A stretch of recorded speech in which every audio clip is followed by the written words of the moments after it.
thin air, speed, the absence of any flaw. Ben Tennyson came back to himself, somewhere in the upper atmosphere of a world he did not know, falling fast, the Omnitrix screaming an alert code he had never heard in 6 years of wearing the device.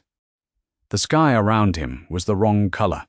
One of the moons on the horizon was the wrong size.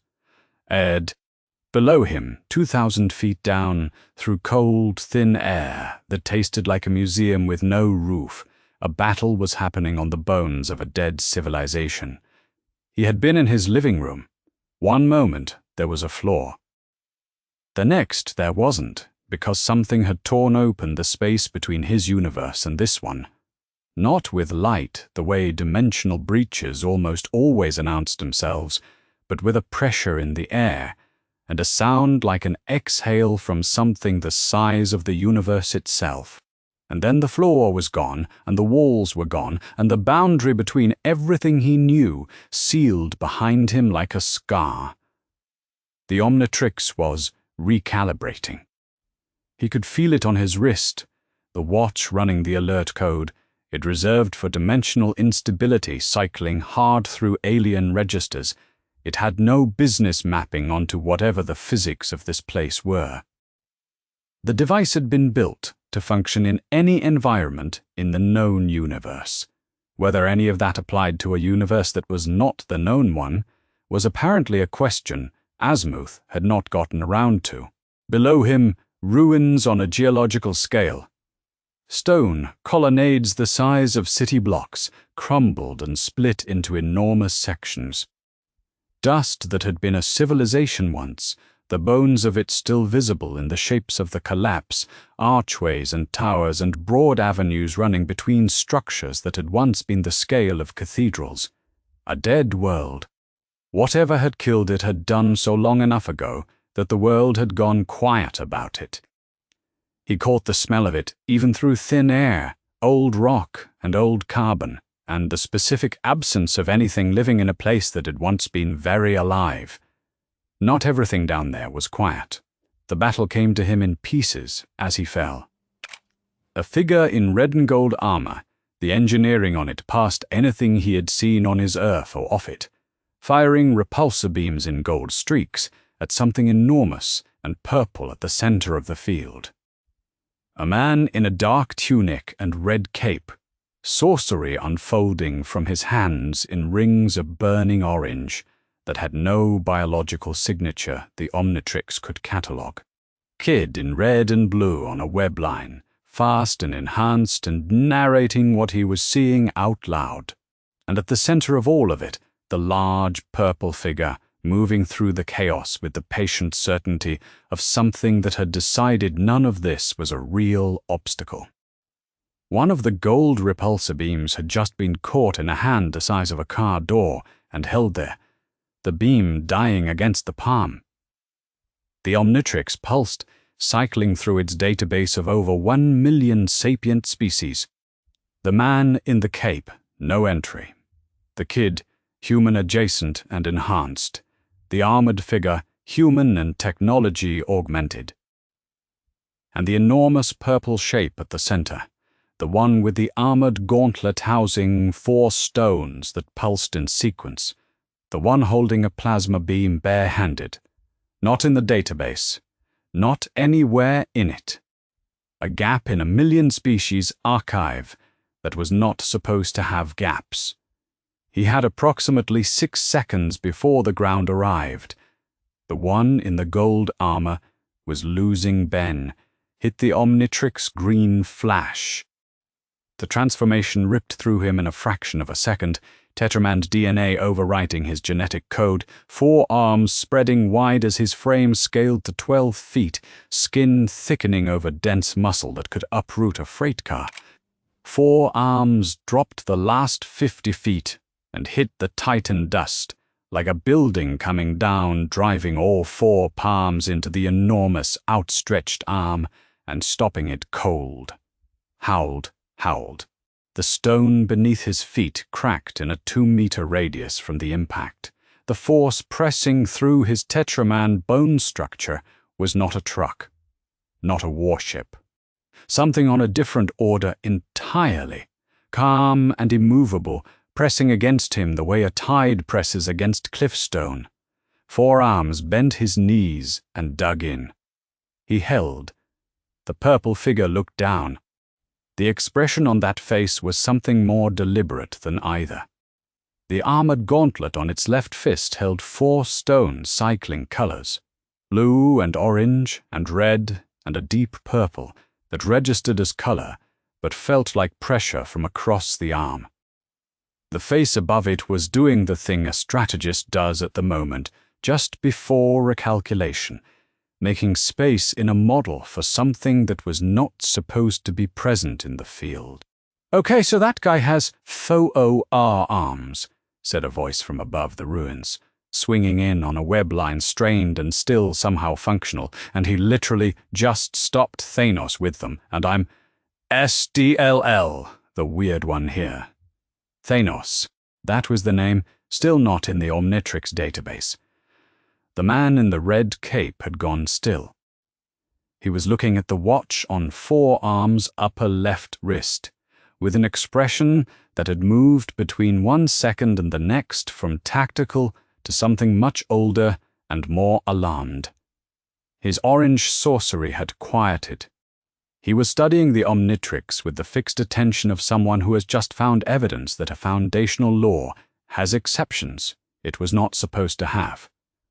That device, the sorcerer said, barely above a murmur, the dimensional signature. It's wrong for this universe. Whatever that is, it did not come from here.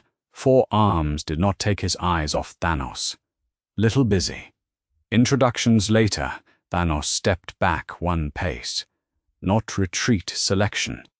He raised the gauntlet with no hurry, and the purple stone flared with something that was less a color than a directive, the power stone at full output, raw destructive energy at the fundamental level, force that does not distinguish between matter states. It directed into 4 arms' chest and hit like a wall. He went through a colonnade, then a second, a third structure, something that had stood in this particular arrangement of stone for 500 years before today, gave up and stopped. He came down in a heap of ancient rubble and titan dust, and lay there while the debris settled on him. He breathed. He got up. 1 arm at a time. Slow. The Tetraman frame was built to absorb impact, but Power Stone output at full delivery was a different category of absorbed than anything in 6 years of alien transformations, and his arms were shaking in a way they did not typically shake. He got his feet under him and stood up in the rubble. 12 feet of dented Tetramand, shaking ancient stone dust off 4 shoulders. Thanos watched this from across the ruined plain. The purple stone had returned to its resting glow. 1 degree of adjustment moved across the Mad Titan's face. No more than that. The recalibration of a strategist encountering a variable it did not account for. Not fear. Not urgency, something that cost more to spend than either. Before we get into what comes next, real quick, which character do you want to see? Show up somewhere completely unprepared for them, drop a name in the comments. I need to see it. Okay, let's keep going. The man in the red and gold armor touched down nearby. His faceplate was up. The face behind it was sharp and wary and brilliant in equal measure.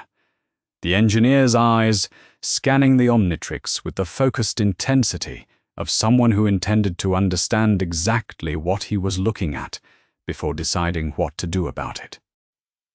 "Name," he said. "Universe, purpose." The Omnitrix beeped. Cool down. 10 seconds. 4 arms reverted. Green light receding, the 12 feet and 4 arms dissolving back into Ben Tennyson in jeans and a hoodie, standing in the dust of a dead alien world, 16 years old, and nobody in this universe with a file on him. The watch cycled its steady cooldown green on his wrist, still cataloging, building new entries against the gaps. The sorcerer in the red cape crossed toward the armored man without taking his gaze off the watch. "That device on his wrist," he said, quieter than a man in the middle of an active battlefield had any right to be. "It's extra-dimensional. I can feel the signature of it from here. Whatever he is, he did not come from this universe." The armored man looked at the sorcerer, then at the watch, then at Ben. "Great," he said. "We've got enough problems in this one." The kid in red and blue had dropped to a crouch on a piece of broken column at roughly eye level, watching Ben with an expression that moved between amazement and something close to recognition. He was roughly the same age as Ben, maybe a year off in either direction, doing the same impossible thing in the wrong place, at the exact wrong time. Ben straightened up. "Hi," he said. "I'm Ben." Thanos turned away. Ben would learn to read that move precisely over the next 3 days, and every time he misread it, the cost would be significant. This was not retreat. What the Mad Titan did was evaluate, stepping back 40 meters while the gauntlet's 4 stones cycled down to their resting glow, his attention moving across the field with the patience of something that had already decided the outcome and was giving the situation time to agree. The Time Stone was what he needed. Strange had it. The Mind Stone was in Vision's forehead on a different planet. Neither of those things was solved by fighting the teenager with the alien watch. He needed 2 stones. The ones in front of him were not stones. The Black Order moved in his place. Ben got 30 seconds. Tony had landed nearby, the red and gold armor still running the Omnitrix through every scan the faceplate could manage. It was coming back with nothing, and Tony was not the kind of person who accepted that gracefully. Name, universe, purpose. Ben Tennyson. Not this one. Accidental. The watch. Temporarily, the faceplate ran one more pass. Still nothing. Tony's jaw shifted in a way that said he was updating a model somewhere behind his eyes and did not like the result. "The most advanced piece of technology I've ever seen just told me nothing." "Yeah," Ben said, "that happens." Then Ebony Moore arrived. The telekinesis came as a wave rather than a strike, concentrated pressure moving through the ruins without visible source, the kind of attack that did not distinguish between what it hit as long as it hit hard. Strange's orange rings collapsed under the force. The sorcerer went backward into a column of shattered stone, and the column held him there. Moore's focus, keeping him pinned, while the tall, pale figure drifted down from the ruins above, with his hands open and his expression entirely composed. And the teenager hit the Omnitrix. XLR-8 materialized where Ben had been standing. The Kynixleran form was low to the ground and built for sustained speed rather than bursts, and at 500 miles per hour the body was less a shape than a direction with intent. The tail scraped a rooster tail of Titan dust into the light of those 2 pale moons. Tony tracked it by sound, a pitch-shifted whine against the ruin acoustics, because the visual was not useful at that velocity. Moore's telekinetic constructs were anchored to the stonework above Strange's position. XLR-8 hit the first anchor before Moore had finished processing the transformation, then the second, then the third. The constructs dissolved, and Strange dropped the last 2 feet in a controlled landing rather than a fall. Moore said, "Interesting." A biomechanical form shifter from outside this XLR-8 hit him at full speed. He came back out. Ben had never encountered Moore before, but he recognized the category. A figure that floats above a battlefield and applies force from a distance does not go down permanently from a single body strike. Moore emerged from the rubble with his composure intact, his telekinesis already restructuring into something more concentrated, no longer a wave.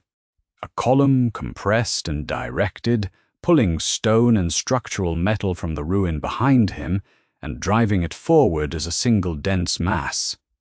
3 tons of Titan architecture aimed at whatever Ben was standing in. Ben was standing in Diamond Head. The Petrosapien body caught the column full force. The crystalline structure did what crystalline structures do under applied force. It fractured the impact along its internal geometry, bent the energy 90 degrees at every facet junction, split it into 6 discrete vectors, and fired them back outward simultaneously. The construct shattered. Every piece of stone and metal that had been forming the weapon reversed direction and landed on Ebony Moore instead. 3 tons of debris collapsing down into the space he occupied. Moore did not come back out. Strange was not watching the field. He was watching the Omnitrix in the aftermath of the refraction, with the expression he reserved for things that violated laws he had previously considered absolute. He had built his career identifying those violations. This one was in a different category from anything he had previously encountered. He crossed to Diamond Head, while the crystalline form held position at the field's edge. He reached toward it, not touching the Omnitrix itself, but the air around it, the dimensional echo it left in the space adjacent to sorcery. It doesn't belong in this universe. The physics are wrong. A pause. Over 1 million. A longer pause. And the strongest. The 16-year-old looked at him. Let's hope we don't need it. The outer perimeter was moving. Outriders sweeping around the ruin's eastern edge in a flanking formation, coordinated enough that Thanos had given a direction even from his holding position 40 meters back. Ben let Diamond Head revert, waited out the cooldown, and transformed again. Ghost Freak phased through the nearest ruin wall and was gone. Tony tracked an Outrider at the flank's forward edge as it stopped, turned, and drove into its own formation. Then a second. Then a third. The 3 that had been coordinating the push were now the problem at the center of it, and the rest of the column broke against the confusion. One turned on its wing commander, with the focused precision of something that knew exactly where the hinge point was. 2 minutes of internal disruption undid 10 minutes of advance. Tony landed near where Ben had been standing. That was you. Ben's voice came from a possessed Outrider 30 meters to the left. Yeah, useful, right? Tony did not answer out loud. He was filing it the way he always filed unknowns, building a model at the back of his mind that he could pressure test when the immediate emergency gave him 10 seconds. The kid was not Avengers material. He was something without a category, and in Tony's experience the things without a category were either the best variable in the field or the worst one. He had not yet decided which. Spider-Man dropped from a web line onto a chunk of fallen column at the perimeter. Peter Parker's mask was half up, the way it went when he was processing something that broke the framework he had arrived with. Okay, so you're literally just a kid with the most insane alien watch in any universe, and you're HALKING us. He pointed at Ben, who had fully reverted and was standing with the Omnitrix cycling cooldown green on his wrist. Do you have a name? Do you have a base? Do you have like a team? Ben, kind of. Yes? Cool? Cool. Peter reached out a hand. I'm Peter. I'm also just a kid. Technically. Parker. Tony's voice was flat. Focus. Peter and Ben looked at each other for a moment. Same age, roughly, close enough that the difference did not matter. 2 teenagers in the middle of something enormous on a dead planet, and the absurdity of it passed between them in the space of 1 second, without either of them having to name it. It was the only moment in what was coming that felt anything like that. Thanos' voice crossed the field without effort. Not raised. Thanos never raised his voice. You fight well for someone born in the wrong universe. He was looking at Ben, not at Strange, not at the armored genius to Ben's left, at the boy standing in the dust between 2 collapsed colonnades, the alien watch green on his wrist. That device, I can feel something in it from here. Something I have not encountered in any calculation. Then maybe that should scare you. A pause. Something moved in the Mad Titan's expression that was not quite dismissal. It should take more than a child's confidence to frighten me. He turned. The time stone was what he needed. Strange's position. The eye of Agamotto. Ben took a step forward. We're not done. Thanos did not look back. You are not the threat you think you are. A half-beat of silence yet. Then he was moving, and the distance between him and Strange was no longer distant enough. The plan was not complicated. Complicated plans had too many failure modes, and they were already standing inside one. Strange laid it out while Tony's suit catalogued threats and the Omnitrix cycled through standby. Mantis would place her palms on Thanos' temples and suppress him, psychically, not physically, which was the only category of suppression that had any effect on a being who could walk through a Stormbreaker strike to the chest. While she held, the others would work the gauntlet fingers, the mechanism, whatever it took to pull that thing off his hand before he moved on. Strange, Ben had a different thought. I have something better than a grab. Give me 30 seconds, Tony. We don't, I can freeze him. Not forever. 30 seconds frozen is 30 seconds to pull anything off his hand without him fighting for it. Strange went still, not processing, deciding. Clockwork. The sorcerer's attention shifted in a way that meant he was recalculating a variable entirely rather than just updating its threat value. Do it, he said. Mantis backs you the moment his field drops. They moved. Thanos saw the clockwork form and frowned. The transformation was unmistakable, even to a being who had traveled the known universe and catalogued most of what lived in it. A robotic body, gear-driven, mechanical in a way that was structural rather than merely technological. A crystal face backed by visible clockwork motion, a key winding out of the chest cavity that ticked with the sound of every second passing simultaneously. The Omnitrix sat embedded in the chest plate cycling. Thanos looked at the chronosapien form, the way a strategist looks at something absent from every calculation it has ever run. He had never encountered one before. The time field expanded outward from the robotic form in a radius. It was not light and not sound.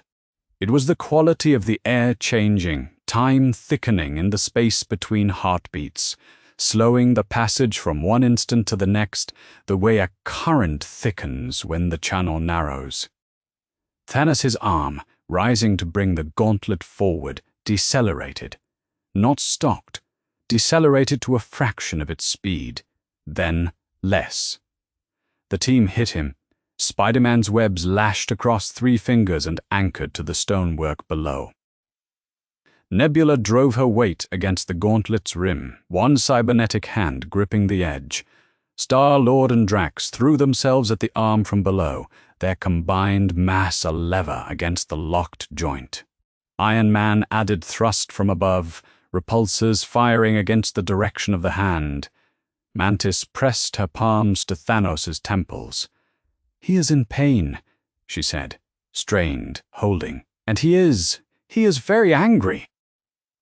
Holding for 15 seconds, they were going to win. Star-Lord learned about Gamora. The information arrived from Nebula direct and without preparation because Nebula had never learned to deliver loss in the way people needed to receive it. Thanos had killed her, on Vormir. It had already happened before any of them had arrived on Titan. Peter Quill hit Thanos across the face. Once, twice, the time field shattered. Chronosapien time suppression is a field of intention, and the intention at its center had fractured under something that had nothing to do with power. Mantis's grip broke with it. Her palms came off the temples. Thanos' arms snapped forward with the full force it had been building against the field, the gauntlet flaring to full intensity. Everyone went down. The Omnitrix flashed cooldown. Clockwork reverted. Ben was on the ground in Titan dust, with one hand braced against the stone, watching Thanos cross the distance to Tony with the patience of something that has never needed to hurry. Tony was on one knee. The nano-armor had a blade wound from earlier, sealed at the edge but not healed, and Tony was bleeding through the seal in a way that said the seal was not going to hold. Thanos raised the gauntlet. The Power Stone flared purple. Ben hit the Omnitrix. Feedback. The conductoid form materialized between Tony and the incoming beam. The antenna tips and the tail node opened, and the Power Stone's output hit the conductoid center mass and flooded in. Not through in. Feedback's absorption nodes read energy in any form and took it regardless of source, regardless of magnitude. The form had absorbed a dwarf star-enhanced weapon in its own universe and redirected the output. It processed the Power Stone's output the same way. Intake, routing, amplification, the charge building in every node simultaneously until the body was glowing with it and the beam had stopped flowing from the gauntlet entirely. Feedback fired it back. The concentrated return hit Thanos in the center of his chest and drove him backward. 1 step, 2, 3 steps backward. On Titan, the mad Titan, the battlefield went silent. No repulsors, no web lines, no sorcery.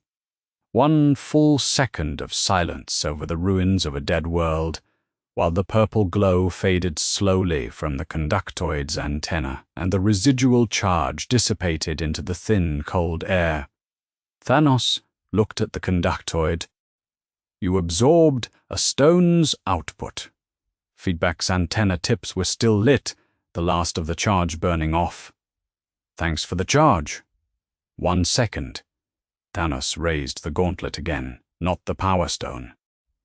The Reality Stone caught the light, and its color was nothing like red in any way that red normally worked. The next feedback blast launched and dissolved 3 feet from its target, blooming into vapor that drifted upward harmlessly and then slowly became soap bubbles that caught the light of the 2 moons before they disappeared. Thanos turned the Reality Stone on feedback directly. The conductoid's form flickered, the antenna bent at angles that an antenna could not physically achieve. The energy nodes destabilized, their geometry rewritten in real time, the absorption pattern losing coherence as the structural logic beneath it was edited into something that could not function. He hit the Titan dust flat on his back, the Omnitrix running its emergency recharge sequence, and above him the 2 pale moons had not moved. Nothing about this planet cared what had just happened on its surface. Thanos stood over Tony. The wound, the blood tracking along the armor's edge from the blade site. Tony looked up and held the gaze. Thanos said nothing to him. He turned to Strange. Strange stepped forward.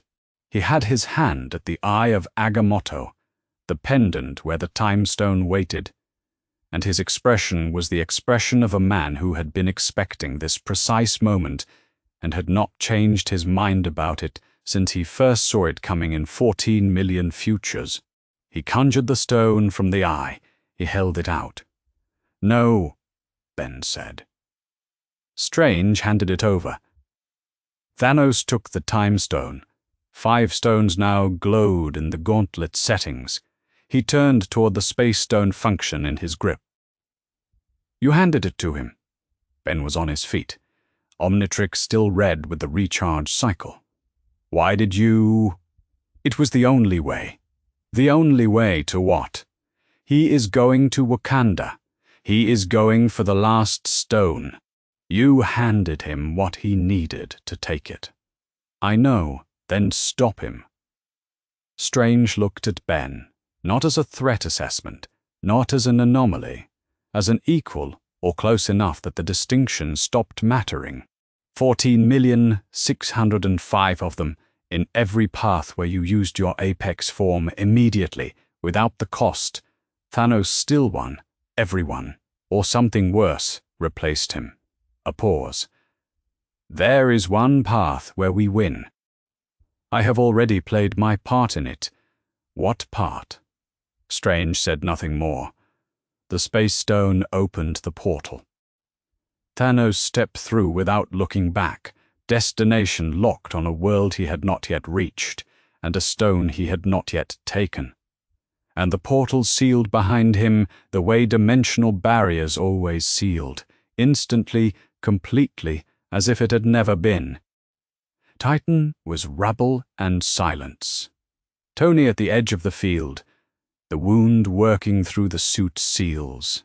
Star-Lord on his knees in the ruins, with the grief moving through him in a way that had no outlet.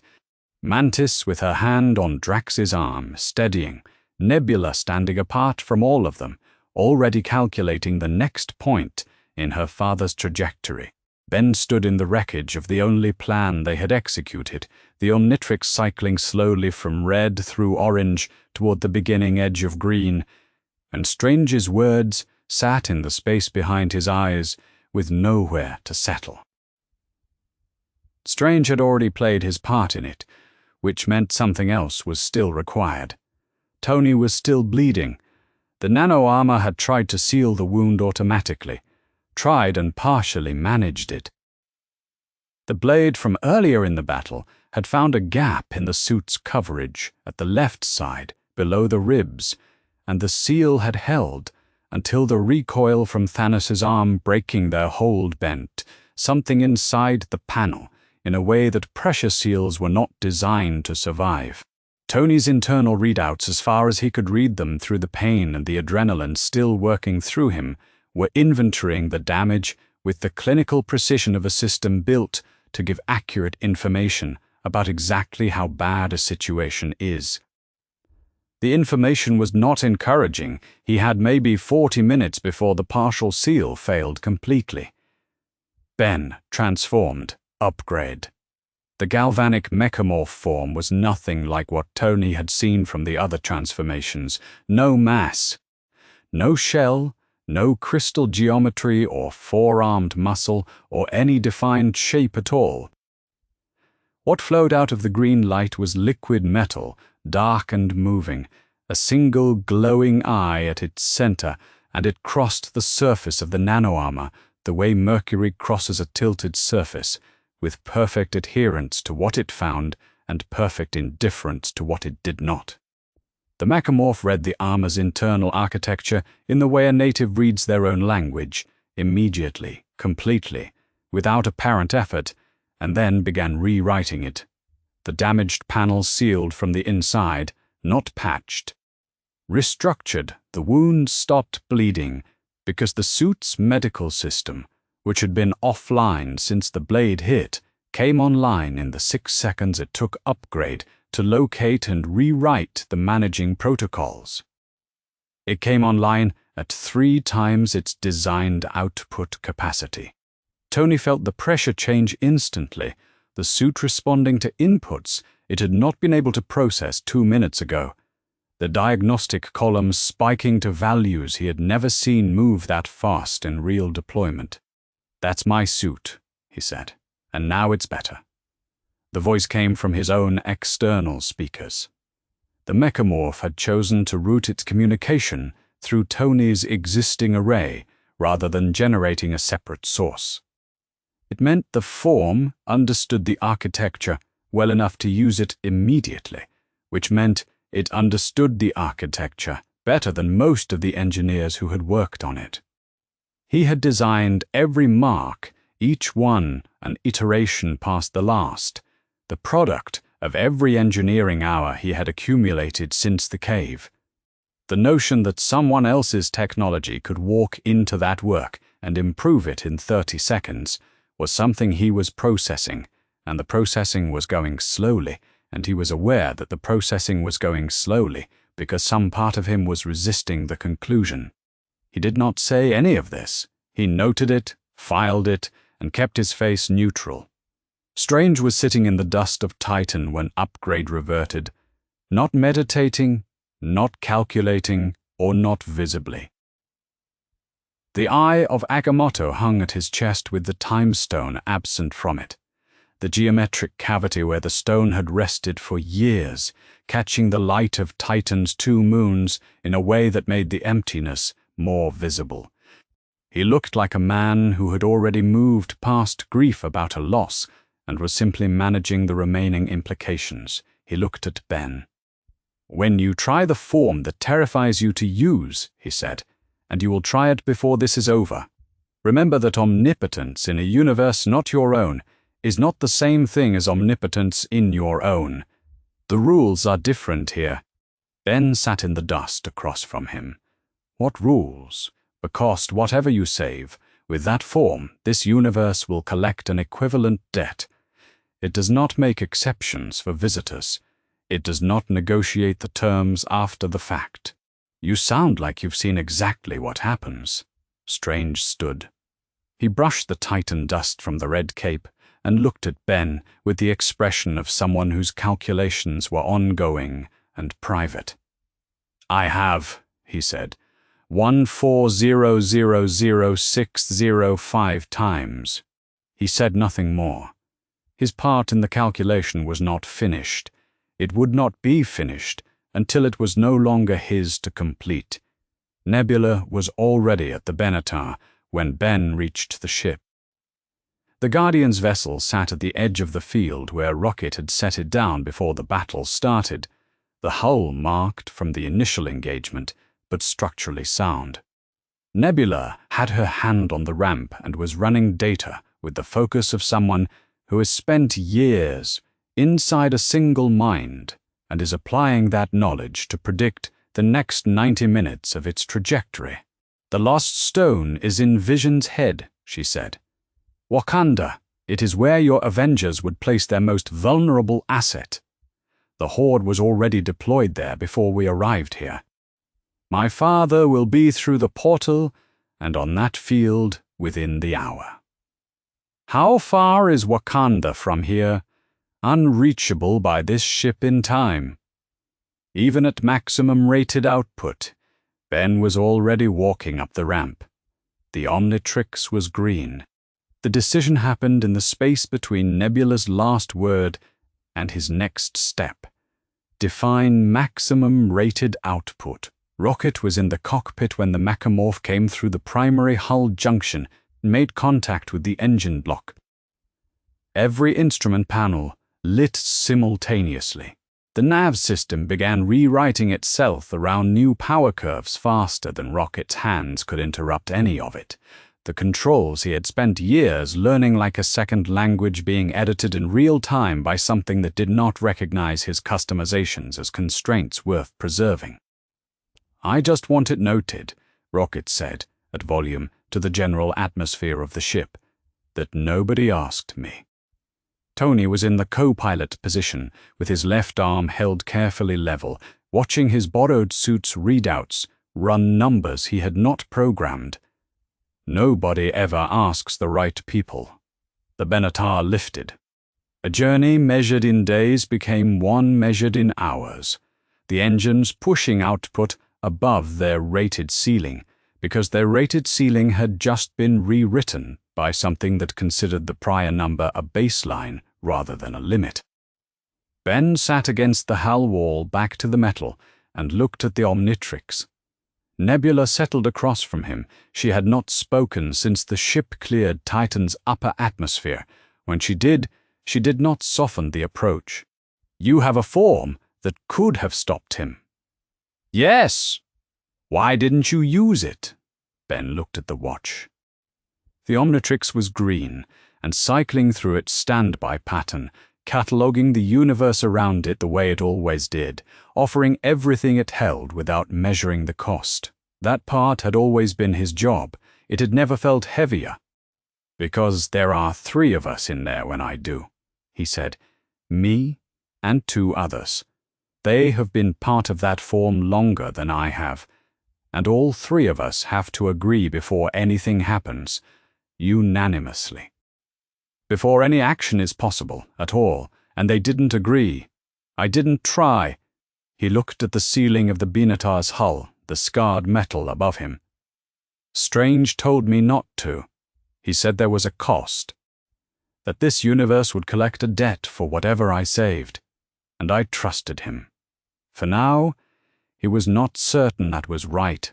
The certainty would arrive later, when it no longer mattered which choice had been correct. He already knew that too, and it did not make the waiting easier. Bokanda came up through the Benatar's viewport from a distance and did not look like what Ben had been expecting. He had not known what to expect. He had been in this universe for less than 2 hours, and his frame of reference for planetary civilizations was the Galactic Plumber database and several years of non-consensual interstellar travel. But he had read the approach from altitude and formed an expectation anyway, and the expectation had been wrong. Wakanda was not a primitive settlement surrounded by forest. It was a civilization that had chosen, for reasons of its own, to appear like one, and that choice was now over. What held the outer perimeter was not a fence. It was a dome of contained vibranium energy, large enough to cover a city.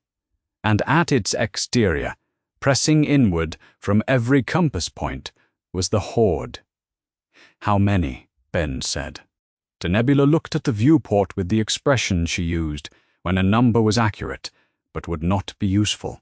His armies do not count in tens of thousands, they count in millions. The dome was holding. The margin by which it was holding was shrinking. Tony had his hand at the comm before the Benatar began its descent. The frequency he pulled was active, ground level, which meant the man on the other end was still standing. "Steve." "New variable. He's not from here. Trust the watch." A pause on the other end. Cap's voice was level, in the way that voices go level when a situation has been bad long enough that adding one more unknown to it does not change the baseline. Can he fight? He just absorbed a Power Stone blast and handed it back. A shorter pause this time. "Then he's with us."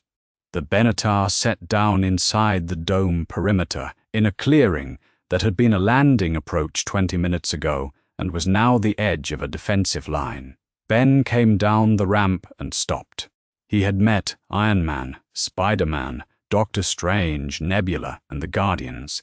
He had fought alongside them on Titan and spent 4 hours in a ship with several of them. He thought he had a reasonable sense of the scale of what this universe had assembled. He had underestimated. Captain America stood 30 feet away with a round shield on one arm and the bearing of someone who had decided at some prior point that he was not going to flinch at anything else today. Black Widow was at his left shoulder, no armor, no enhancements, moving with the economy of a person whose preparation had to substitute for everything she lacked. War Machine hovered above the near perimeter in armor that was clearly built to the same family of specifications as Tony's Mark 50. Heavier in the frame, the weapon's loadout visible from below. General Okoye stood at the inner barrier with the Dora Milaje arrayed behind her. Vibranium spears out, holding a section of the line that looked like it had been held the same way for hours. Bruce Banner moved inside the left edge of the perimeter, in a yellow and red suit, roughly the dimensions of a small building, the knuckles dented, and the left shoulder panel visibly repaired with field materials.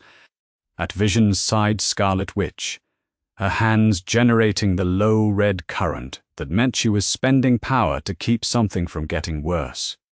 Vision himself was against a support pillar at the inner wall, upright but not entirely by choice, the Mind Stone in his forehead cycling between its usual gold and something dim and irregular that Ben did not like the look of, and coordinating all of it, moving between comm points with an authority that was not performed and not military in the conventional sense, but was absolutely functional. Black Panther, the king of whatever this place was, speaking in rapid, precise language to 3 different channels at once. Ben said, "Okay, a lot of people." "Hi." Black Widow looked at the Omnitrix. Stark said to trust the watch. "You got his comm from orbit." He was specific. She glanced at Tony as the armored figure came down the ramp behind Ben. He absorbed a power stone blast and handed it back. Those were his exact words. He would remember the details. Tony passing both of them toward the tactical center. "I also said, trust the watch, not canonize it. Let's keep moving." Ben crossed to where Scarlet Witch stood with Vision. The android's eyes tracked him as he approached, the awareness still present behind them, even if the power holding the body together was flickering. Ben crouched and looked at the Mind Stone, and the Omnitrix pulsed once against his wrist, in a way that meant it was trying to categorize what it was looking at, and arriving at nothing. "I can try to repair him," Ben said.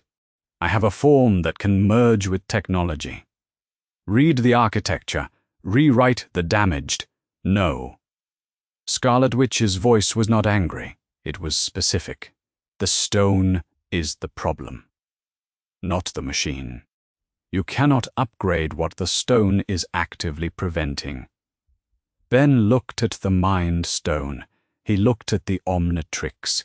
He understood what she was saying. The stone was not technology. It was older than the universe they were standing in, older than the species that built the Omnitrix, and it operated by rules that had preceded every framework the watch had been built to engage with. Upgrade could rewrite a nano-armor's medical protocols in 30 seconds. It could not negotiate with something that predated the concept of a protocol. He stood. "Then we have to stop him before he reaches this field." "We've been trying," she said. Her voice was careful about how much of what it held was audible. "For hours, the lightning came first. It was not the lightning of a storm, not lateral, not building from clouds. It came from directly above, a single vertical strike that hit the field outside the dome perimeter and scattered the Outriders in a 20-meter radius from pure electromagnetic discharge. Then the sound of it, arriving a fraction of a second, late in the way that sounds arrive when the thing generating them is moving very fast. Then the figure. Thor came down out of the sky with an axe in his hand that left a trail of residual lightning in the air where it had been, and he drove the axe into the earth at the dome's edge hard enough that the impact sent a shockwave through the soil in every direction. The Outriders closest to him broke off the line and ran. The ones that didn't moved back.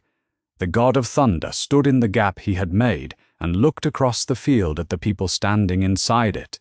His eyes found Ben. Ben's eyes found him.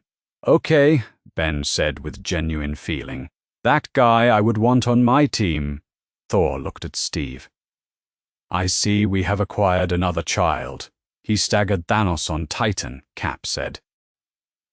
Absorbed a Power Stone blast and redirected it, 3 steps backward. Thor looked back at Ben. The attention shifted in a way that meant the assessment had changed. Thor had been to Nidavellir. Raz. He knew what it cost to contain raw cosmic energy in a mortal frame, because he had done a version of it himself, and it had nearly killed him. "You held Infinity Stone energy in your body," he said. "Different form. It's complicated." Something in Thor's expression shifted in a direction that was not quite a smile, and was not quite solemnity, and was somehow both at once. "I like him," he said to no one in particular. The dome shattered. Not a crack that widened. The vibranium energy barrier reached its threshold and came apart all at once, the way precision structures fail when they exceed their load. And the Outrider horde poured through the gap line at every point where the barrier had stood. Cap's voice went across every frequency. Avengers, assemble. Ben's hand was already at the Omnitrix. Here, oh, time. The dial turned. The Outrider horde had a logic to it. Not intelligence. There was nothing in the way those creatures moved that suggested individual thought, but a distributed pressure, the logic of a tide pushing until it found the lowest point in any barrier and flowing through it. Ben had 30 seconds of free fall from the dome's collapse to watch the pattern from Way Big's altitude before the first wave hit him. Way Big stood 100 feet tall on the Wakandan plain. The Outriders that reached the Tukustar's position hit him the way surf hits a rock formation, with enormous collective energy and no effect on the rock. Ben planted both feet in the vibranium-rich earth, felt the first impact surge across his legs and dissipate, and looked out at the number of them. Nebula had said millions. She had been accurate. He raised both forearms and crossed them, and a cosmic ray fired. The beam was cross-shaped, the intersection of two lines of cosmic energy released from the forearm structures, and where it swept the ground, it did not simply clear the targets in its path. It cleared them and the ground they had been standing on, and several meters of earth below that, cutting a corridor 300 yards wide through the center of the horde's advance, as cleanly as a blade through cloth. The aliens at the corridor's edges scattered, not because they had been told to, but because the surviving portion of their distributed logic had registered that the center was no longer an option. From somewhere in the battle line to Ben's left, Thor's voice rose above the noise with the unrestrained delight of someone for whom this kind of spectacle was a recognition rather than a surprise. Yes, now that is worthy. Cap's voice came across the comm. Tactical and immediate. Oko. Pull the flanking lines back 30 yards. The big one has the center. Stay clear of the beams. Cull Obsidian came through what remained of the advance from the western approach, moving at a speed inconsistent with his size, which was itself considerable. The Black Order's largest fighter hit Way Big in the left leg with a weapon arm that had been built to put things significantly larger than Hulkbusters on the ground, and the impact registered up the Tukustar's frame as a vibration rather than a stumble. Way Big looked down at him, then bent, caught the follow-up swing at the apex of its arc, and threw. Cull Obsidian crossed the Wakandan plain in a flat trajectory, skipped twice on impact with the earth, and came to rest at the tree line in a way that suggested the tree line had participated in the deceleration, whether it intended to or not. He got up, limping but up, which was more than Ben had expected, and Cull Obsidian was charging before the limp had finished establishing itself. Banner came in from the left. The Hulkbuster suit was running on maintenance power by this point, one shoulder panel held on by field materials, the right forearm section making a grinding sound with every movement that said several things about its internal integrity. Banner aimed the right forearm at Cull Obsidian's back, and fired the arm thrusters at full burn. The detached Hulkbuster forearm hit Cull Obsidian in the center of his spine and drove him forward into the vibranium energy barrier at the field's edge. The barrier was designed to discharge when breached. Cull Obsidian did not get up. "Nice shot," Way Big said, from 100 feet above the collision point. Banner's suit looked up at him. The visor had a crack across the left lens. "Don't get used to the altitude." Proxima Midnight was Wanda's fight, and Ben knew from the first second he tracked the engagement that Weibig could not intervene without flattening the Allied line in the process. Wanda was outnumbered at her position, Proxima pressing hard, the chaos magic output splitting between containment and attack in a ratio that was not going to hold. Iron Man arrived at the right flank to even the odds. Ben watched the arithmetic shift. Wanda's telekinesis found an Outrider harvesting machine at the field's edge, one of the Black Order's mechanical assets, articulated and heavy, the kind of equipment designed to process organic material at industrial scale. She hit Proxima Midnight with enough force to carry her into it. The machine did what it was built to do. Proxima Midnight did not come out. Wanda turned her full attention back to Vision. Corvus Glaive was the problem. Weibig scale could not reach.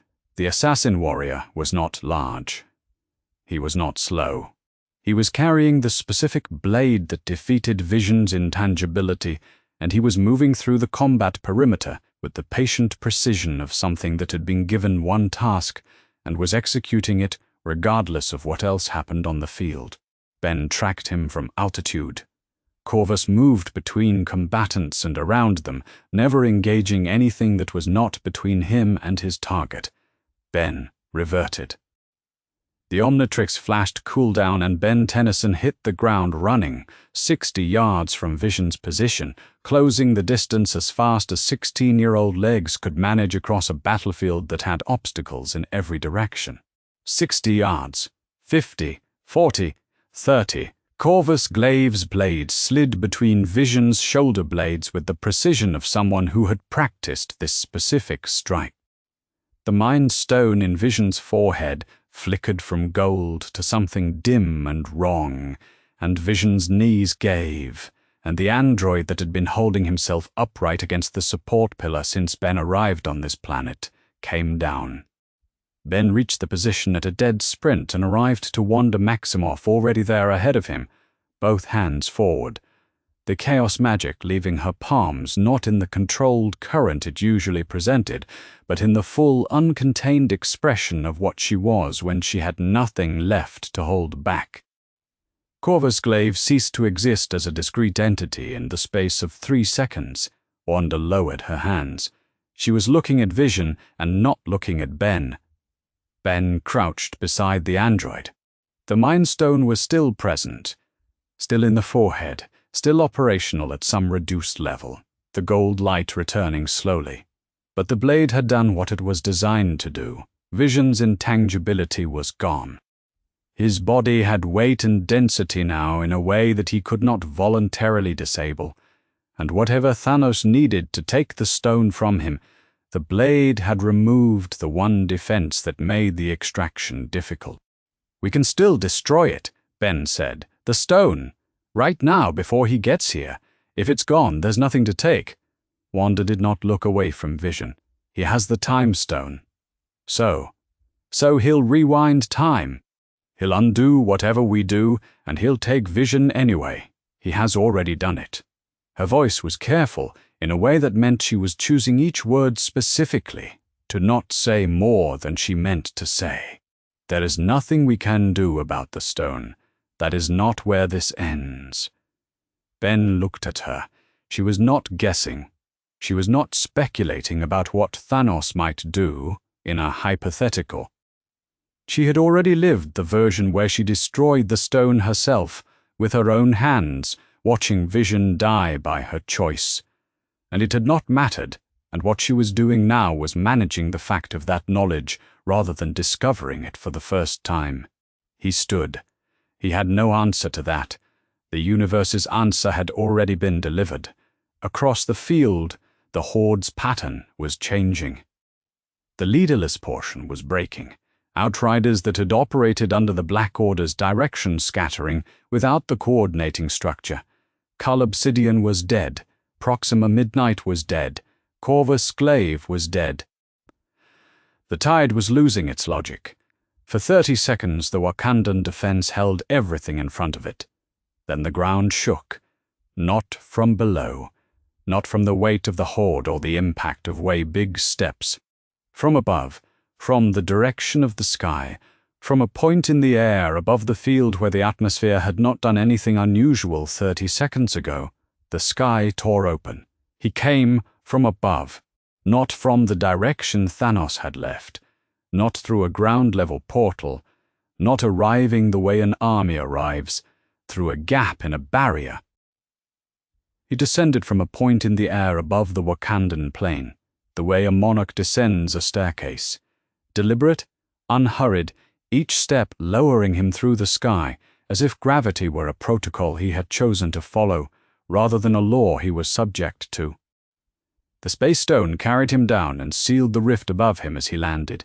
5 lights glowed in sequence from the gauntlet: blue, yellow, red, purple, orange. One setting dark, one slot still waiting. He looked at the gauntlet and counted. "He's wearing 5 of them," Tony's voice, overcome, flat and tight. We noticed. Thor went first. That. The Asgardian covered the distance between his landing point and Thanos in 2 seconds, with Stormbreaker already swinging for the chest, the shot that had nearly ended everything on Titan, the axe from a dying star. And Thanos caught the handle before it connected. The lightning that erupted out of the impact point was not Stormbreaker generating power. It was the energy discharged by the collision, arcing across the plane in every direction. Thanos shook under it, absorbed it, pivoted and threw Thor 30 yards across the Wakandan field. Thor hit the earth and was getting up before the dust settled, which was something, but he was getting up from 30 yards away, and that distance was the relevant fact. Cap was already moving. The vibranium shield hit the gauntlet's back edge, with the ringing impact of 2 extraordinary materials making contact, and the reverberation traveled up Cap's arm visibly. Thanos looked at him. Whatever the look contained, it was not contempt. "You have heart," Thanos said. He drove Cap into the earth with his free hand. Not the gauntlet, the free hand. Not killing, clearing. Scarlet Witch's power came in from above, the red cascade of it, enormous, even restrained, and Thanos pushed through it the way he pushed through everything, with the steady weight of something that has decided it is going to reach a particular point. Ben was transforming. Feedback materialized between Thanos and Vision's position. The conductoid's antenna tips crackled with the residual Power Stone energy Ben had held since Titan. Not much, not enough to matter on its own, but enough that when Thanos looked at the form, he recognized it. "You again, miss me?" Thanos raised the gauntlet. The purple stone. Not a wave this time, a controlled beam, precise and directed. The kind of output that said he was measuring something rather than destroying it. Testing whether the Titan result had been a function of Ben's form or a fluke of conditions. It was not a fluke. The beam hit feedback center mass and flooded in through every absorption node simultaneously. The conductoid's body lit with it, the antennae blazing, the stored Titan charge and the new input combining in the processing network and amplifying, each node feeding the next, the whole architecture of the form built for exactly this, for taking in and building and giving back more than it received. The nodes reached capacity and held for 1 second beyond it. And in that second, feedback glowed with the full concentrated output of a stone that could vaporize a moon. He fired it back. The return beam hit Thanos in the chest with measurably more force than Thanos had put into it, and the Mad Titan's boot heel scored lines in the vibranium-rich earth as the impact drove him backward. 1 step, 2, 3, 4 steps backward. On the Wakandan plain, with 5 infinity stones in his hand, the battlefield stopped. Not a command, not a signal. Every combatant on the Wakandan field registered the same thing in the same second. The Wakandan warriors, the Dora Milaje at the barrier line, the Avengers scattered across the plain, and they all stopped together without agreeing to. Thor, back on his feet 30 yards out, stood still. Okoye lowered her spear 1 inch. Even the remaining outriders, the ones that had not yet scattered, went still. Thanos, 4 steps backward. From somewhere on the ground to Ben's left, Thor's voice came quiet under the silence. The boy amplified it. Tony from the right flank, the voice of someone cataloging something while bleeding through his sealed armor. "Yeah, I saw." Thanos looked at feedback, not with anger, not with urgency, with the expression he reserved for things that had surprised him, which was not many things. He was interested. He reached for the red stone. The reality stone did not dissolve the next feedback blast the way it had on Titan. On Titan, he had used it as an override, turning the energy into harmless matter. Here he used something more economical. He bent the space between them.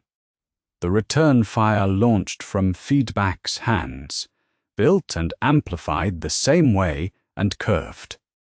It missed by 8 feet, tracking wide in a graceful arc, and detonated against an empty section of the Wakandan plain with enough force to excavate a crater. Thanos turned away from Ben, not in retreat. He turned because the Mind Stone in Vision's forehead had just responded to the gauntlet's proximity, a pulse in the electromagnetic spectrum that only the gauntlet could read. And it told Thanos exactly. Ben's voice. "Hey, we are not finished." "Yes?" Thanos not looking back.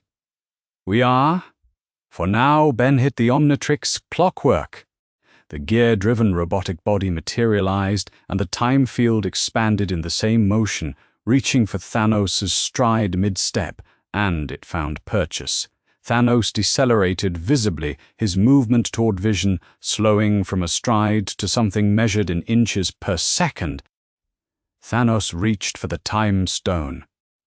2 forces in direct temporal opposition, the Chronosapiens field, derived from Galvan Prime's understanding of time manipulation as a biological architecture, capable of stopping or slowing time around individuals and objects in local space, and the Time Stone, a singularity that had existed before this universe, contained time to manipulate, that did not operate by the rules of any species biology, because it predated every biology that had ever formed. There was no contest in it. The Time Stone simply was more. Clockwork's field shattered. Not gradually, immediately, the way a structure fails when the load it's bearing exceeds what it was built to hold by an order of magnitude rather than a fraction. The Omnitrix sparked at the dial, the feedback of the Time Stone's dominant field running back through the transformation matrix, and Ben reverted, not because the Omnitrix timed out, but because the stone forced it. He hit the Wakandan earth in his hoodie and jeans, the Omnitrix locked in emergency recharge, and watched Thanos walk the remaining distance to Vision. Wanda stepped between them. Ben was 20 feet away. The Omnitrix was still locked. He crossed half the distance in the recharge sequence's first 3 seconds and stopped, because what happened next happened faster than his sprint could have altered. Wanda Maximoff destroyed the Mind Stone with both hands and everything she had. Vision's body went still around the absence of it. The light in his eyes went out. Thanos looked at the empty socket in Vision's forehead, the gold light gone. He raised the gauntlet. The Time Stone was yellow, and it did what the Time Stone did. It rewound. The 30 seconds before the destruction played back, and Vision's light returned, and the stone reappeared in his forehead, and Wanda's hands came apart from it as if the decision had never been made. Then Thanos reached in. The Mind Stone came free, 6 lights in the gauntlet. Now all 6, Thanos closed his fist. The gauntlet was complete. Wanda was on her knees on the Wakandan earth.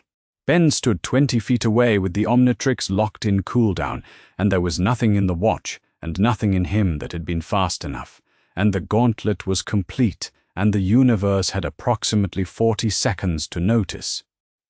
The gauntlet was complete. Thanos stood in the center of the Wakandan plain with 6 stones, and no one left between him and the use of them. Thor was down, 20 yards out, pulling himself upright with Stormbreaker for a crutch. Cap was down. Scarlet Witch was on her knees at the place where Vision had been. The Wakandan defense had held everything this universe could throw at Thanos, and it had not been enough, and the surviving Avengers were distributed across the field like a sentence that had run out of arguments. Ben's hand was on the Omnitrix dial.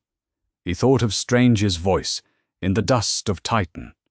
The rules here are different. He thought of 14,605 possible paths, and a man who had watched every one of them and chosen to give the time stone away anyway.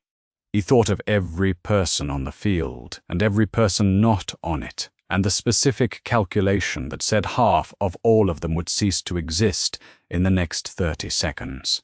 He pressed the dial. What happened next was not a transformation. The other forms had beginnings, a flash of green, a body reshaping, a recognizable sequence of biological information becoming a different kind of biological information.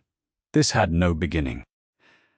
Ben simply ceased to occupy the space where he had been standing, and what occupied it instead was something that defied the categories that the space had been operating by.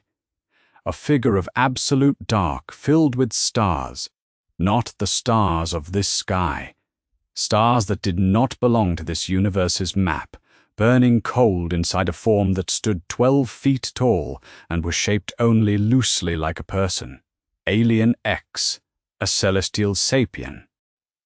The species that had survived a universe being destroyed completely around it and then built a new one from the raw material of nothing. The battlefield stopped. Not Clockwork's field. There was no chronosapien physics in it, no temporal mechanism. It was simpler than that. Every person on the Wakandan plain stopped in the same instant, registering the same thing. Something was standing in that field that had no business being in any field, and the appropriate response was to stop and reassess what was possible. Thanos looked at Alien X. For the first time since Ben had been watching him across 2 planets and 1 dead world, the expression on the Mad Titan's face changed in a direction that was not calculation. It was carefully, deliberately neutral. The expression of a being of immense intelligence that has just encountered a data point it does not yet know what to do with. "What are you?" he said. Alien did not answer. Thanos brought the Power Stone up, full output, the same beam that had sent 4 arms through 3 levels of Titan ruin and had failed to hold 4 arms down, the beam that Ben had absorbed twice and redirected. It hit Alien X in the center of the star-flecked form and did nothing. Not absorbed, not redirected. It simply did not matter to the celestial sapien. The energy passed through the form's star map and dissipated behind it, like light through a gap in curtains. The reality stone, the ground beneath Alien X, bent inward in a localized gravity well. The well formed, strained against the celestial sapien's mass, and unformed Alien X did not shift its weight. Thanos lowered the gauntlet, quiet, looking. "Power," he said, "without will." He was right. He could see it, the stillness of the form, the absence of directed intent. Whatever Alien X was, it was not doing anything. Inside the void between the stars, Ben was shouting. The space inside Alien X was not dark the way rooms are dark. Not the absence of light, but the presence of something older than light. 2 voices existed in it, That had existed in it since before Ben had ever touched the dial, voices with more history in this form than he had years of life, and both of them were present, and neither of them was agreeing with the other. Bellicose, rage and aggression, the grinding certainty of force, was not subtle. Hastened with SSSS, stones and half, the universe in his fist. Erase him now. Serena, love and empathy, the specific and stubborn insistence on what harm does to the one who commits it, said with complete calm. If we erase him with a thought, we become the thing he believes he is. We become the arbiter of who lives and who does not. I will not be that. Serena, Ben. Her voice to him specifically. I am not afraid of dying. I am afraid of what we become if we decide it doesn't matter. Ben, peoply R-D-I-N-G. Right now, vote yes. Please, vote yes. Bellicose. Tend, what do you suggest? Tell me what you suggest. Serena. Serena, I am not saying do nothing. I am saying not this way. Not a thought that erases a mind. Find another way. There is no other. They were arguing inside the celestial sapien, with the specific and agonizing inefficiency of three minds that had never learned to agree quickly. In the time it takes a finger to close into a fist, they were still arguing. Outside, Thanos was walking. He stepped around Alien X. To the left, wide of the star form, unhurried, Alien X did not track him, could not track him. Could not move at all with the deadlock unresolved, could only stand in the space it occupied like a monument to the distinction between capability and direction. Thanos walked past it the way something walks past a statue. Power, he said to the air, without will. He looked at the gauntlet, he looked at his hand. Thor drove Stormbreaker into Thanos' chest from behind. The axe hit, not the glancing blow of deflection, not a partial strike, but the deep wound, the canonical wound, the blade finding the gap below the gauntlet arm and driving in with the full force of everything Nidavela's forge had built into that weapon. Thanos made a sound that was not a word. Blood. He staggered forward one step and turned his head partway, and looked at Thor with an expression that was pain, and something else, something older, the look of something that has accepted the possibility of this outcome and is not done yet. His fist closed, the gauntlet burned. All 6 stones fired simultaneously, and the light that resulted was every color at once, and no color. The visual representation of an event that was not designed for eyes to witness. The sound was not a sound, it was a cessation. A moment in which the usual noise of the universe was replaced by the universe, shifting its total weight in one direction by exactly half. Inside Alien X, the wave of it hit the celestial sapien form from the outside. Not the blast itself, but its consequence, the propagation of the snap's energy through the fabric of existence in this universe. Ben felt it as pressure against everything, against the universe as a thing with edges and contents, pressure that was also an accounting, the math of it moving through existence and making half of it not be. In the same instant, the snap fired. Serena and Bellicose were unanimous. The argument resolved, the way arguments resolve when the moment they were about has passed. Ben felt the consensus click into place and reached outward with the full will of 3 aligned minds and encountered the trailing edge of something that was no longer present. 1 second. Alien X reached for the snap 1 second after it had ceased to be reachable. The form reverted. Ben hit the Wakandan earth on both knees. The Omnitrix cycled red. Around him the dusting had already begun, not fast, then everywhere. Wanda Maximoff dissolved.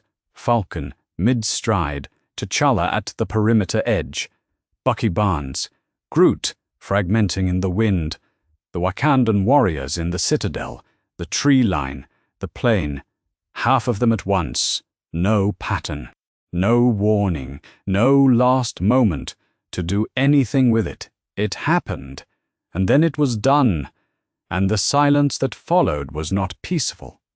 It was the silence of arithmetic. Steve Rogers was on one knee in the center of the field.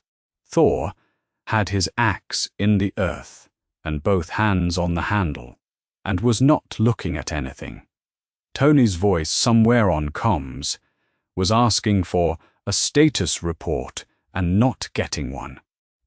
The Snap's calculation had moved through this universe's life and taken its count. Ben Tennyson was not in that count.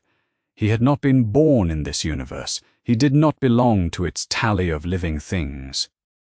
The Snap's math ran on native population, and he was not native.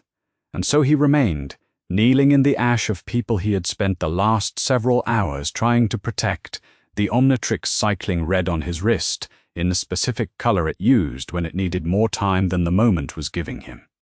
He was the only person standing who felt like he should have been able to stop it. He had been 1 second away from that being true. The silence came in the same instant the dusting stopped. This was the weight of the Wakandan plain, reduced by exactly half its participants in the space of a single breath. Not quiet so much as the specific absence of what had been there a moment ago. Empty armor, scattered weapons, a Wakandan spear dropped mid-throw, footprints going in a direction that no longer had someone making them. The Outriders scattered. Without the Black Order's direction, they ran into the forest with the unfocused energy of something whose purpose had been removed without explanation. They made noise going. The noise diminished. Steve Rogers went to one knee. Not tactical, not a fighting position. He had the shield's forearm edge planted in the Wakandan earth and his head down, and he was not getting up. And the Wakandans who remained standing did not speak to him about it because there was nothing that addressed it. Okoye stood at the inner barrier line with 6 of the Dora Milaje who were still present, and she was counting the people around her, and the count was not what it had been. Tony's voice came across the comm, status, anyone, silence. Anyone, Okoye said, half 10 seconds. Then Tony, say that again. Half, she said. Of everything we had, Thor moved. He crossed the field in a straight line that did not account for the objects in his path, stepping over and around them without looking down, and when he reached the center, he stopped. He had Stormbreaker in his hand. The axe had come back to him the way it always came back. It had come back to a hand that had put it in the wrong place. I went for the head, he said. To no one, to the field. I should have. He did not finish it. The axe had gone into the chest, with the full output of Nidavaleer's forge behind it. And Thanos had bled, and Thanos had closed his fist anyway. Thor had had the moment and the angle and the weapon, all of it aligned for the one action that would have stopped it, and he had chosen the chest. The chest had been wrong. He stood in the field and did not say the rest of the sentence. The rest of it would be with him a long time. Ben was standing where Alien X had stood. He had walked there without deciding to, the way people walk to the site of a thing they need to physically account for. The earth under his feet was not different from any other section of the plain. It should have been different. He looked at it and it was not, and that was worse. Tony found him there. The armored form was running at reduced output, the suit cycling through its careful post-battle economy.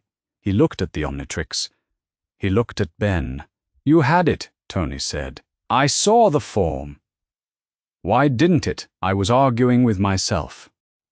Ben's voice was flat in the way voices go flat when there is nothing left to put behind them. The form has rules. There are 3 of us inside it, and we have to agree before anything happens, all 3, unanimously. And we didn't agree fast enough.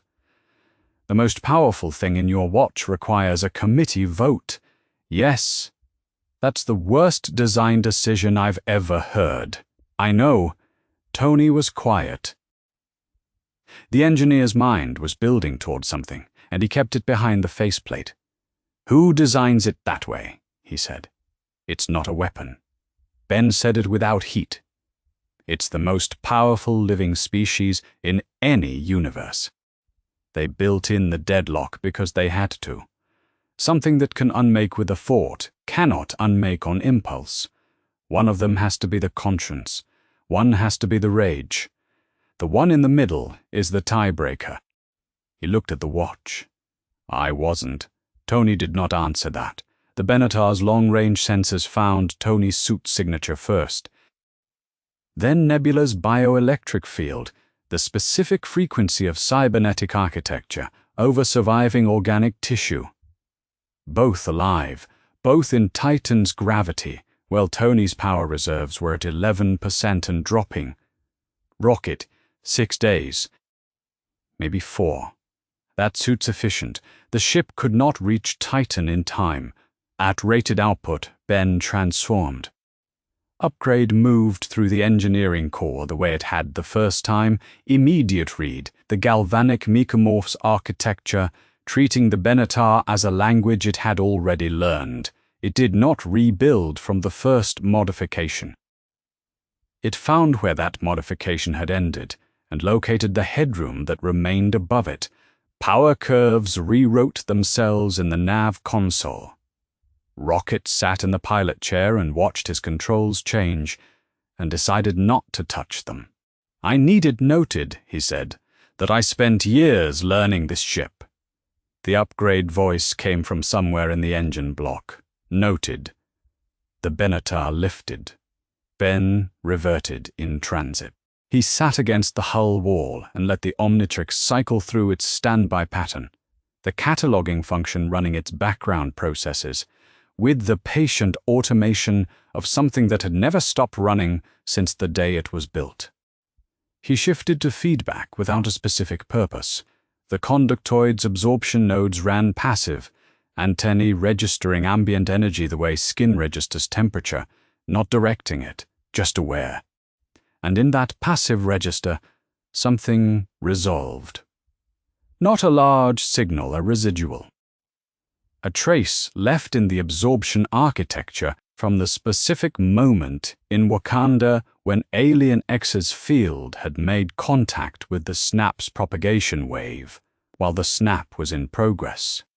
The celestial sapien form had been non-functional, still, a monument to 3 minds failing to agree.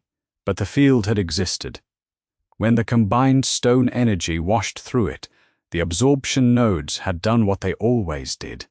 The Omnitrix had catalogued it. The watch always catalogued. Every environment, every energy type in range, continuous passive record, because the beings who built it understood that identification requires samples, and you cannot predict which one will matter. The snap's energy had hit the cataloging system during an active cycle, and the system noted it the way it noted everything else. It was not a reversal path. He could not undo the snap.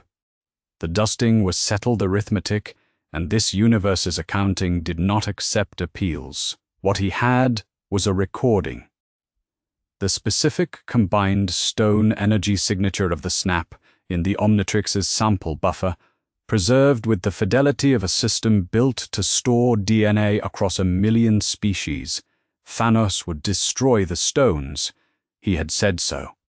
When that happened, the signature on Ben's wrist would be the only record in this universe of what those 6 stones had done together, the only surviving copy of the frequency that had remade the population of existence. Ben did not know yet what to do with this. He held it and did not file it away. Titan. Tony was at the landing zone when the Benatar came in. He had walked there, which meant the wound had held. Whatever upgrade had done to the suit's medical system on this field hours earlier had survived a prolonged battle and a gauntlet strike faceplate up. He watched the approach vector with the expression he used for things he needed to pretend he was not relieved to see. Ben came down the ramp. "You would have run out of air in 6 days, Tony, for the suit's efficient." Nebula was behind him. She boarded without ceremony, without looking at Ben. She had been standing at the field's edge since the snap, looking at the sky, and she had the expression of someone who has finished processing a calculation and is waiting for others to catch up. "Do you know where he went?" Ben said. "Yes." She stopped at the top of the ramp. "He always said that when the work was done, he would sit down, that he would find a quiet place and watch the sun rise. He told me this when I was small and he was teaching me what he believed the universe required of him." She did not turn around. He called it the garden, the ramp sealed. The Benatar lifted from Titan's dead surface and set course, the engines running above the ceiling they had been built with, carrying 3 people and the one piece of information the surviving Avengers would eventually need: the garden. Specific coordinates, held inside one woman's memory. She had spent her entire life as a tool in the hands of the man who had just remade existence, and she was still standing, and she knew where he went when the work was done. It was enough. For now, it was enough. Earth looked wrong from the air, not destroyed. That was the first thing Ben noticed coming in from Titan's orbital approach on the enhanced Benatar with Tony at the co-pilot station and Nebula in the rear.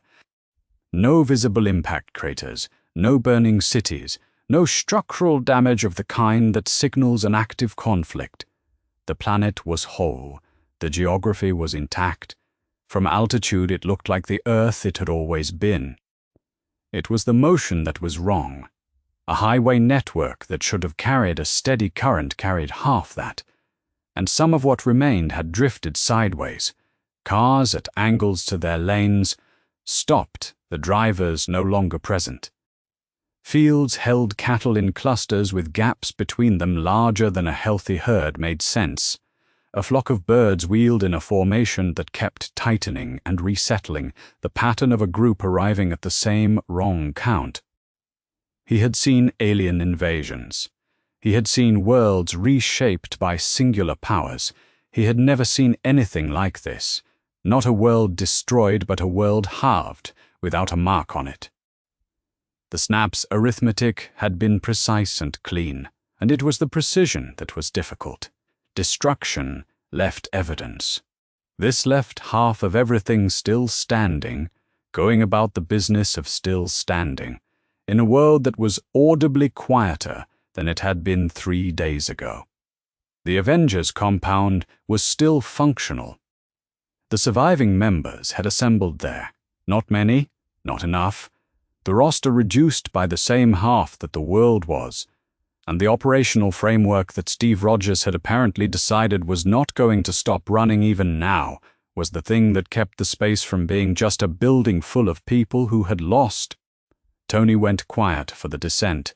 The wound was sealed, the suit running at full medical capacity. Whatever was happening behind the faceplate, he had filed it where he filed things he was not ready to examine.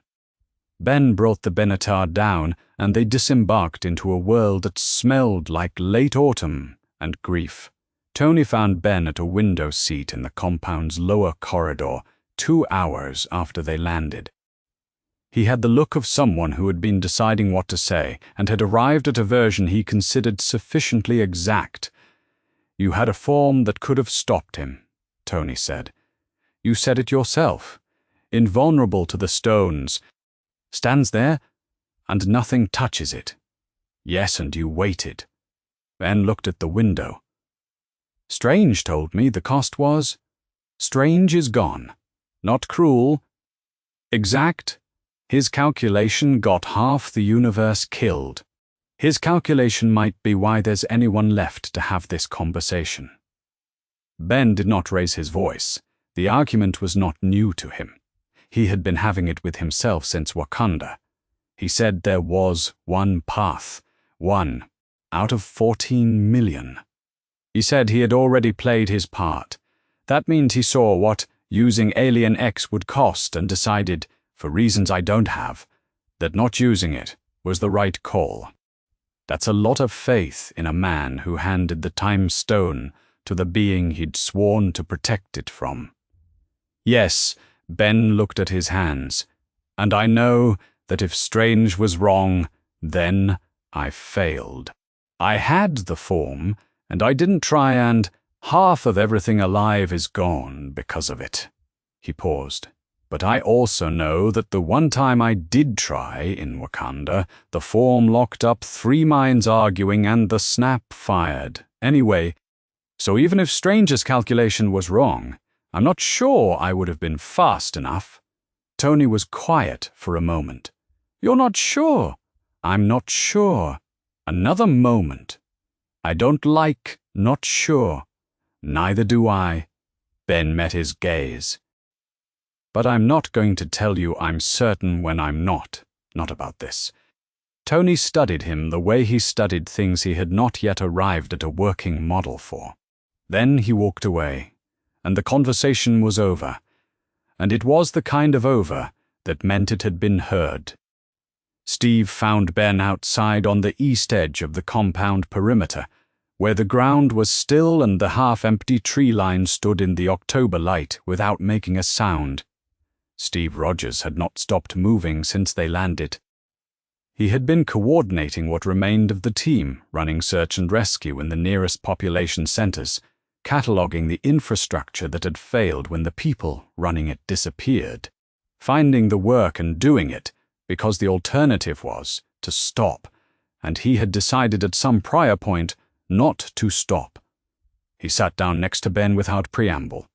Strange said there's one way to win, he said. He didn't say it was easy. He didn't say it was fast. He didn't say much of anything, Ben said. He just gave Thanos the stone and looked at me like I was supposed to understand. Did you? I understood that he'd made a choice. I didn't understand why it was the right one. Ben looked at the tree line. I still don't completely. Neither do I, Steve said, but I know that he watched every possible version of this and chose the one where he gave it up. That means something. He paused. We don't stop. Whatever comes next, we don't stop. Ben looked at him. Steve Rogers was not offering comfort. He was not managing Ben's feelings or providing reassurance in the form of information. He was stating a fact about what Steve Rogers was going to do, regardless of the answer, and offering it as something Ben could attach to if he wanted. How long? Ben said. I don't know. Steve stood, but not forever. Nebula had been working a terminal in the compound's secondary operations center since they landed. Not eating, not sleeping, running data with the focus of someone who has been given a problem they know the answer to and is doing the specific mathematical work of proving it. She found Ben and Tony and Thor in the main briefing space and put coordinates on the screen. The garden, she said, a planet he chose before the snap, before any of it. He told me once that he had a place where he would go when the work was finished. I cross-referenced the stellar cartography he showed me as a child with a Benatar's existing charts. She did not explain how she had learned stellar cartography as a child, and no one asked. He is here. Ben looked at the coordinates. Then at Thor, who was looking at them with the particular stillness he had brought back from Wakanda, the stillness of a person who had had the correct answer in his hands and had made the wrong choice with it. How many of you are going? Ben said. All of us, Steve said. That is not a question. I want to get there first. He said it before he had fully decided to say it, which meant it had already been decided at a level that was not waiting for the rest of him alone, before anyone brings weapons. Thor looked at him. You want to have a conversation with the man who just erased half the universe. He's the only one who knows why he did it, Ben said, and I want him to say it to my face, not to a battlefield, not while someone's axe is already swinging. I want to hear the argument from the person who made it, and I want him to hear what I think about it. He looked around the room. Then you can all do what you're going to do. No one agreed. No one disagreed in a way that stopped him. Thor looked at Steve. Steve looked at Nebula. Nebula looked at the coordinates on the screen with the expression she used when a plan was proceeding in a direction she had anticipated. Ben was in XLR-8 form before he reached the landing bay. The max-speed legs covered the compound interior in 4 steps and took the Benatar's ramp in 2 more, and he was in the cockpit and lifting before the rest of them had finished their conversation. The enhanced engines ran the numbers for the garden's coordinates and gave him a transit time. 12 hours ahead of whatever was behind him, he sat in the pilot seat in a Canis Celeron's body and looked at the stars ahead. He was going to ask Thanos to explain it, in person, without the gauntlet between them. He did not know if it was the right move. Strange had said, "The cost of omnipotence in a universe not your own was not the same."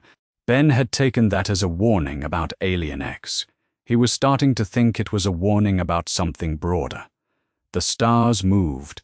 The Benatar ran toward the garden, alone. The garden was quiet, the way places are quiet when they have never held very much noise, amber fields under a low sun. 2 small moons on the horizon, one ahead of the other, both pale and close, their light soft enough that it did not compete with the sun so much as accompany it. The air moved at the pace of something that had decided not to be in a hurry. Ben landed the Benatar at the field's edge and stood on the ramp for 3 seconds before he stepped off, because the figure sitting in the grain 50 yards away was visible from where he stood, and the figure was not moving, and he wanted to account for that before his feet touched the ground.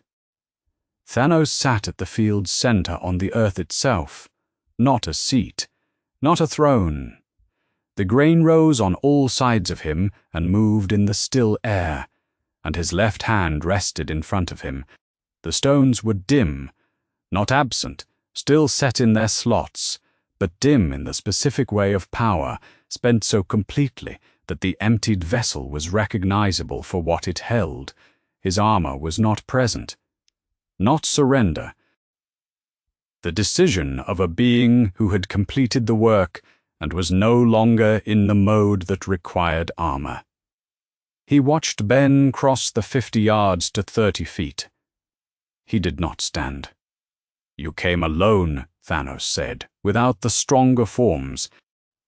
"I wanted to talk, not fight." "Then talk." "You held the star body in Wakanda," Thanos said. "When I completed the gauntlet, it stood there, and the stones reached it and found nothing to press against. I was arguing with myself about whether killing you was worth becoming you." The Titan looked at him with the patience of something that had heard this category of objection before. "And the answer is that you're wrong." Ben held eye contact. "Not about resources, not about the math of scarcity.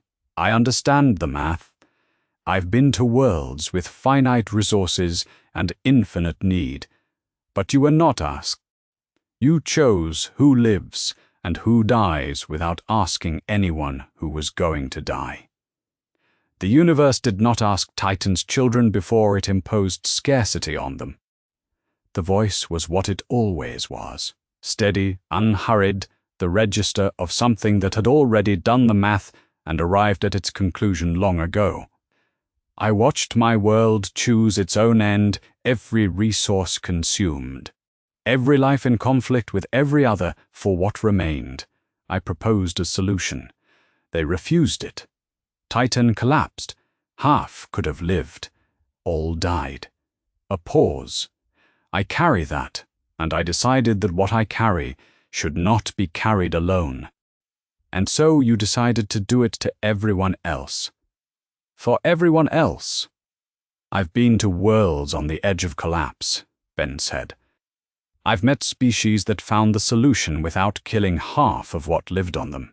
Sharing, cooperation, changing how they use what they have. None of them needed what you decided everyone needed. You are describing outcomes. Species that exist because someone else made the harder choice somewhere in their history. You describe the result, not the mechanism. You're describing murder and calling it a mechanism. I am describing sacrifice. Ben looked at the gauntlet, at the 6 dim settings. You sacrificed Gamora, your daughter. The thing you loved most. And this universe told me the deepest power costs you the thing you love. I heard that. I understand it. He paused. But you didn't make that sacrifice so others could live. You made it so you could have the power to make a choice for everyone else. That is not sacrifice. That is theft. The grain moved. Thanos looked at the horizon and said nothing for several seconds. Someone had to. Ben's voice was flat in the way that means certain rather than controlled. They didn't, and that is the difference between us.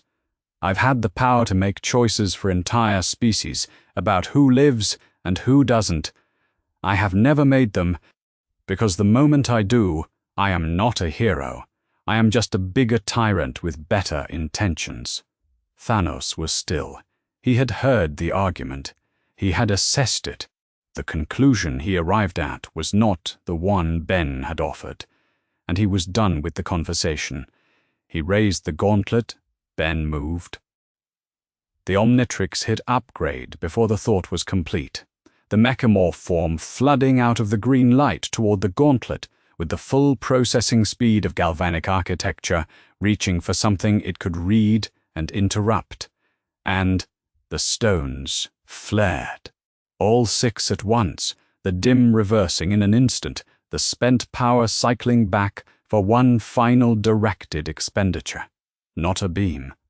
Not an outward fire aimed at anything in the field. The flare turned inward, stone against stone. The gauntlet aimed at itself. Power fed into power, at the direction of a being who had decided that the work he had accomplished could not be allowed to be taken back. A sound like a chord played in a language that does not exist anymore. Upgrade reverted. Ben hit the ground in his hoodie. The stones were gone. Thanos lowered the gauntlet. What remained of it scorched, the stone settings empty, in a way that was different from anything they had been before. Darker than absence. He was not well. The act had cost him in the register of physical capacity, a being of immense strength operating now at a fraction of it. The double cost of the snap, and the destruction sitting visibly on him. I used the stones to destroy the stones, he said. It nearly killed me, but the work is done. It always will be. He looked at the gauntlet in the way you look at a thing you are finished with. I am inevitable. Now, I have nothing to protect, Ben said. He dialed the Omnitrix. The garden's horizon changed. 100 feet of Taku star rising in the amber light blocked one of the moons entirely and threw a shadow across the grain field the length of a city block. Waybig stood with both forearms raised and looked down at the figure in the grain with the particular quality of attention that belongs to something 100 feet tall regarding something that is not tall. Ben did not aim the cosmic ray at Thanos. He aimed it at the earth 20 feet in front of him. The beam hit, and the impact threw the Titan backward into the grain without contact, the shock wave doing the work cleanly. The crater it left was 12 feet deep and the width of a building, a containment, a border. You are not going anywhere while I am standing here. Thanos rose from the grain. Damaged, depleted, the gauntlet dead on his ruined hand. He looked up at the full height of the Tukustar above him, and his expression was the expression of a being with no remaining weapons, confronting something considerably larger than the being with no remaining weapons. "You won't kill me," he said. "You have made that perfectly clear." "No way," Big said, from 100 feet above the garden's grain. "But they will." The Benatar broke atmosphere above them. Thor did not wait for the ship to land. He dropped from the open bay with Stormbreaker in his hand, the fall bringing him down fast toward the garden world with the axe held correctly. Angled for the approach, he landed between the crater's edge and where Thanos stood. The impact shook the ground. He looked at the Titan, at the dead gauntlet, at the open field. "I went for the chest last time," he said. He did not make the same mistake. Ben reverted. He stood in the grain field in his hoodie, with the Omnitrix cycling through its cooldown, and looked at the fallen gauntlet and the empty settings in it, and he understood precisely what the conversation had cost. The stones were gone. The snap stood. The half-empty universe had no immediate path to reversal. The stones were the only instrument capable of undoing their own work, and Thanos had unmade them in the minutes the conversation took. Whatever path might exist from here was distant, theoretical, unformed, not nothing, but not close. Cap came to stand beside him, not because he had answers, because Steve Rogers had the practice of standing beside people who were carrying something, and he had correctly identified the weight. "You couldn't have known," he said. "No." Ben looked at the empty gauntlet on the grainfield earth. "But I could have been faster." He did not say he was wrong to talk first. He was not certain he was wrong. But he was going to carry the fact that the choice had a cost, and the cost was real, and the carrying of it was not optional. The Avengers assembled around him in the grain. The garden's 2 moons had cleared the horizon. The air still moved at its unhurried pace, indifferent to what had happened in the field beneath it, the way quiet places are indifferent to the events that occur in them. The work was done. The stones were gone. They did not bury anything on the garden. Thanos had built no monument there, and they gave him none. The grain field was what it was, a place he had chosen for its quiet, and they left it to the quiet. The Benatar lifted from the amber soil, and the 2 small moons fell away behind them, and the only mark left on the garden was the crater way Big's cosmic ray had driven into the grain. 30 feet deep, visible from the ship's lower viewport for 12 seconds before the distance took it. The flight home was silent, not the silence of people with nothing to say, the other kind. Earth came up through the viewport, the same way it always came up when someone who had been away long enough returns. More beautiful than memory, more fragile than it looks from the surface, the blue and white of it making the same argument it always made about why it was worth protecting. Half empty now, the argument still stood. Tony found Ben in the compound's lower corridor. In the late afternoon, he sat across from him with the suit absent and said what he had decided to say. "I built a suit in a cave, out of scraps. Whatever reversal looks like from here, I will find it. I have done more with less." "Strange said there's one path," Ben said. "Strange is gone. I'll find my own." Tony looked at his hands. "At the Omnitrix?" "You staying?" Ben looked at the watch. "I can't get home. The rift that brought me here closed during the snap. Whatever alignment carried me and realigned when the stones fired." He paused. "So yes, I'm staying." Tony nodded. The nod of someone incorporating accurate information. "Then we have time to work the problem," he said. The roof of the compound faced west. and Steve Rogers had been standing on it long enough that the sky above him had moved from late afternoon through its first shade of evening. He was watching the tree line and the sky above it, and he had the stillness he sometimes carried, the stillness that said he was not thinking about the view. Ben came to stand beside him. "Strange said there's one path to win," Cap said. He had said this before. He was not repeating it for Ben's benefit. He was saying it in the way people say things they are deciding to keep believing. He didn't say it was pretty. He didn't say it was fast. 5 years, Ben said. He did not ask where that number came from. It was in the shape of the problem, in the math of what would need to happen for the stones to be reachable again. He could not see the mechanism yet, but the figure felt right in the way that figures sometimes feel right before you understand them. Cap looked at him. "You're staying. I can't go home." The rift closed. Cap absorbed this. "Then I can't leave them either, any of them, not while half the world is still there and still needing someone."